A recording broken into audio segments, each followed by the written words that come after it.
So The Marvels has gone down as the worst opening for the MCU in MCU history, but we're also going to talk about some superhero fatigue, and we have a plot revealed for the brand new Terminator anime series coming from the studio that brought us Ghost in the Shell. Stay tuned. Hey guys, welcome back to a new video here on the channel. Today it's going to be a double whammy. Now firstly, we're going to be talking about the brand new plot synopsis for the Terminator anime series from the studio that brought us Ghost in the Shell. Now this has been incubating for a couple of years now, but Netflix have officially released a logo but also a plot synopsis in terms of what to expect this time around. So the official synopsis, 2022, a future war has raged for decades between a few human survivors and an endless army of machines. 1997, the AI known as Skynet gained self-awareness and began its war against humanity, and caught between the future and this past is a soldier set back in time to change the fate of humanity. She arrives in 1997 to protect a scientist named Malcolm Lee, who works to launch a new AI system designed to compete with Skynet's impending attack on humanity. This sounds really promising. First and foremost, I was so disappointed with the 2019 film Terminator Dark Fate. It was completely useless.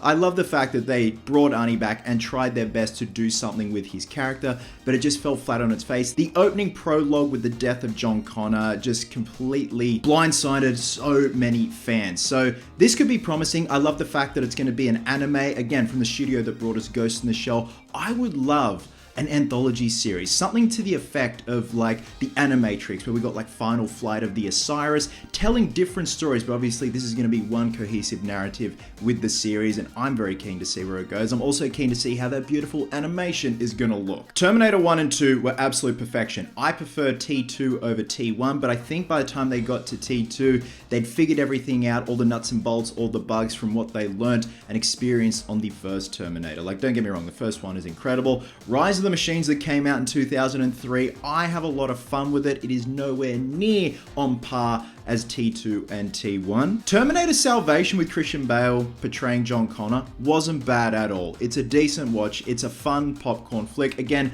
much like Rise of the Machines, it's never going to be on par with the OG2. Genesis and Dark Fate are just in a league of their own, and not for the right reason. Again, it just seemed like massive cash grabs at the time, and I still feel the same way to this day.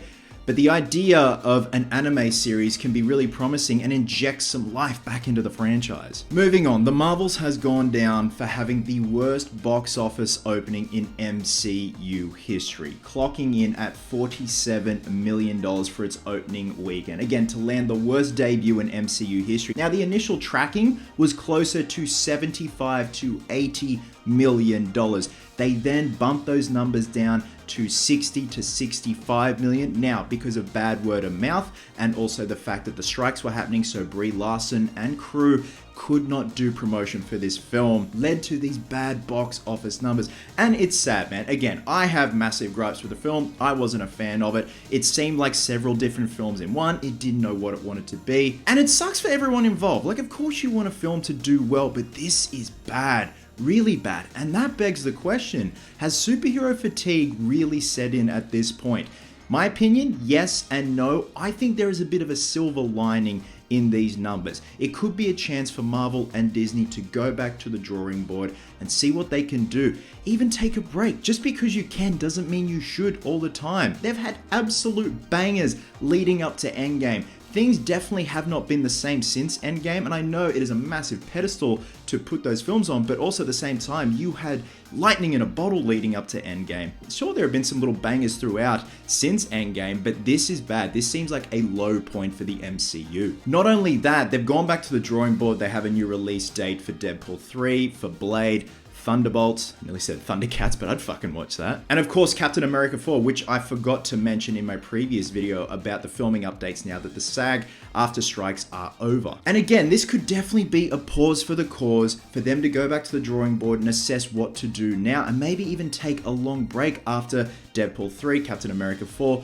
Blade, and Thunderbolts is out doing the rounds. Reassess what you're doing and come back stronger than ever. But again, it sucks because you had the catalysts of bad word of mouth and the strikes still happening even though they're over now, whilst they were happening. Brie Larson and crew, like I said, couldn't do publicity for the film. And when you're pairing that with bad word of mouth, it is going to hurt those numbers big time. So far, it's clocked in at $110.3 million worldwide, but the budget was $274.8 million gross. So 219.8 net, which is just crazy. At the end of it, when it's done its cinematic run, I have no idea what to expect, like maybe $500 million. I didn't even realize the first Captain Marvel made over $1 billion. I think the box office grosses for its opening weekend were $158 million, which is absolute chalk and cheese compared to the results for the Marvels. Again, it had so much going for it. It could have been so good, but because it just didn't know what it wanted to be, whether it be a Ms. Marvel spin-off series, it wanted to be a Captain Marvel movie, or it wanted to be a Monica Rambeau movie, it was just all over the place. Either way, guys, at the end of the day, I definitely think superhero fatigue has set in a bit. I think this marks a low point for the MCU, but also there is an opportunity to reassess everything, take a break. We obviously have the 4 productions coming out with Deadpool 3, which is gonna do crazy numbers. The fact you've got Hugh Jackman back, as well as an array of cameos that we probably don't even know about, that is going to be a highlight for next year. Obviously, we got Captain America 4, Thunderbolts, and of course, Blade. Blade is the one I'm really looking forward to, but that has gone through development and production hell. Like I said, I think there is definitely something to be learnt from these numbers, but who knows if Disney and Marvel are going to step up to the plate and actually do that. With that being said, let me know your thoughts down below, guys, and also your thoughts on the upcoming Terminator anime series. I'm really jonesing for that. Again, I would love for it to inject some life back into the franchise after the abysmal 2019 Dark Fate. Love you guts, and I'll catch you in the next one.